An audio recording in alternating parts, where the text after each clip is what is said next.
Hello viewers, আমি ওয়াসিম। আজকে তোমাদের এইচএস 2025-এর পয়েম থেকে একটি গুরুত্বপূর্ণ প্রশ্ন এবং অ্যান্সার নিয়ে এসেছি। তাই তোমরা অবশ্যই আমার এই চ্যানেলটিকে সাবস্ক্রাইব করে দাও এবং লাইক করে দিও, আর তোমাদের বন্ধুবান্ধবদের শেয়ার করে দিও। তার সাথে সাথে বেল আইকনটি ওকে করে অল করে দিও, কারণ এর পরের ভিডিওগুলো তোমাদের পেতে সুবিধে হবে।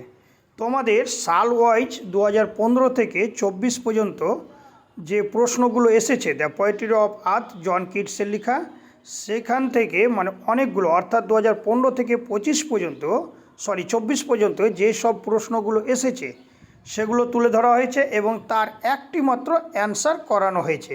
সেই অ্যান্সারটি করলেই তোমাদের 100% কমন। তাই আমি তোমাদের বলছি, দেখে রাখো, এমন করে অ্যান্সার তৈরি করানো হয়েছে যে কোনো প্রশ্ন আসলেই তোমাদের এই উত্তরটি লিখলেই 100% কমন হবে, 6-এ 6 পাবে। তাই মনোযোগ সহকারে দেখো এবং আমার এই চ্যানেলটিকে অবশ্যই সাবস্ক্রাইব অ্যান্ড লাইক করে দিও। এই যে দেখো, 2016 তোমাদের পড়েছে দ্য পোয়েট্রি অফ আর্থ থেকে, what picture of summer is presented in the poetry of earth, how has it been carried on to the picture of winter. এই যে 2016, অথবা দিয়ে দেখো তোমাদের 2015-তে পড়েছে the poetry of earth is never dead, why does Keats feel that the poetry of the earth is never dead. 2015-ই পড়েছে। 2017-তে দেখে নাও, the poetry of earth is ceasing never. Cease বলতে এখানে থেমে যাওয়া অর্থাৎ মৃত্যু। এবার বলছে why does the poet feel that the poetry of earth is never ceased. এই যে 2017-তে পড়েছে। 2019-এ দেখে নাও, how does Keats show that the poetry of earth never cease. 2019 ওয়ার দিয়েছিল, give the substance of the poem the poetry of earth. Substance আসলো এটি লেখানো যাবে। Give the central idea of the poetry of earth, central আইডিয়াও আসলে এই প্রশ্নটির উত্তর লিখলেই হবে। আর 18-তে পড়েছে দেখো, justify the significance of the title of the poem the poetry of earth. 2018-তে পড়েছে টাইটেল, আর 2024-এও টাইটেল পড়েছে। এই যে দেখো, ওয়ার দিয়ে identify the voices of the poetry of earth, how does Keats establish its continuity through these voices. 2020-তে পড়েছে। 2021-এ তোমাদের লকডাউন ছিল। 2022-এ দেখো, how does Keats show that the poetry of earth is never dead. 2 বছর 4 বছর পর একই প্রশ্ন ঘুরে ঘুরে আসছে। আর তারপরে 2023-এ একটু অন্যরকম প্রশ্ন ছিল, কারণ পোয়েমের নাম, পোয়েটের নাম এগুলো জানতে চেয়েছিল। 1+1+4 ছিল। এবার 2024-এ দেখো, in about 100 words justify the title of the poem the poetry of earth. 2024-এ এই প্রশ্নটি এসেছে, অর্থাৎ তোমাদের এই 25-এ টাইটেল আসছে না। এবং এই যে দেখো, শেষে যদি টাইটেল আসে তাহলে এর পরের বছরগুলো তোমাদের কাজ দেবে, কিন্তু একটি ব্যাপার যে তোমাদের সিলেবাস চেঞ্জ হয়ে গেছে, তাই কোনো প্রয়োজন নেই।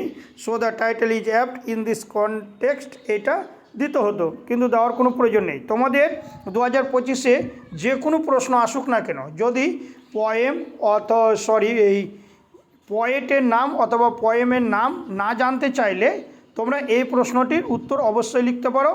আর যদিও পোয়েট এবং পোয়েমের নাম জানতে চাই তবুও হয়ে যাবে, কারণ আমি এখানে লিখে রেখেছি অ্যান্সারে Keats the poetry of earth, অর্থাৎ বুঝতেই পেরেছ। তো এগুলো সবগুলো প্রশ্নের একটি মাত্র অ্যান্সার দেখে নাও। এখানে দুটো পাত, এখানে একটা গ্রীষ্মকাল এবং একটা উইন্টারকাল, এই দুটোকে ধরা হয়েছে। কারণ এখানে গ্রীষ্মকালে কি হয় এবং উইন্টারকালে কি হয়, কিন্তু এদের ছন্দটা চলতেই থাকে। যেমন অ্যান্সারটা দেখো, Keats the poetry of earth clearly expresses that earth has its poetry in the form of music. During summer the birds become tired in the scorching heat of the sun and stop singing.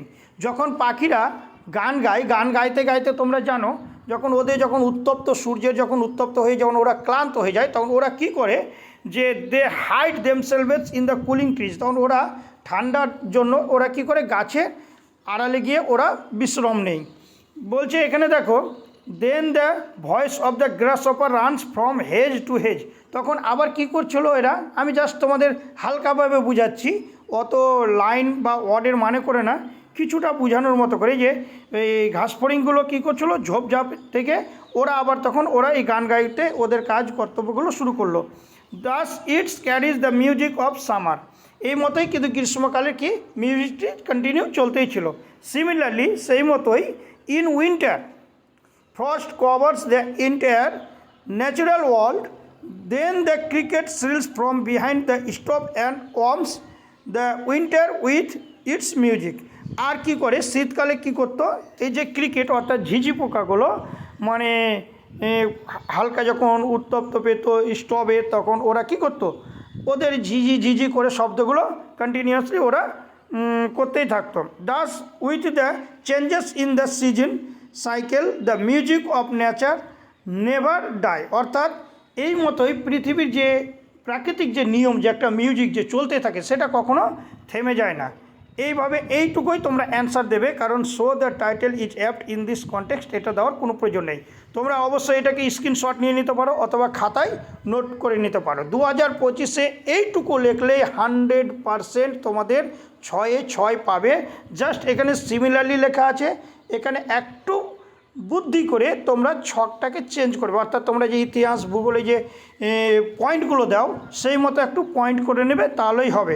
তোমরা ভালো থেকো, ভালো পরীক্ষা দাও এবং পরীক্ষা দেওয়ার পরে আমাকে কমেন্টে অবশ্যই জানিও তোমাদের পরীক্ষা কেমন হলো। বেস্ট অফ লাক, ভালো থেকো।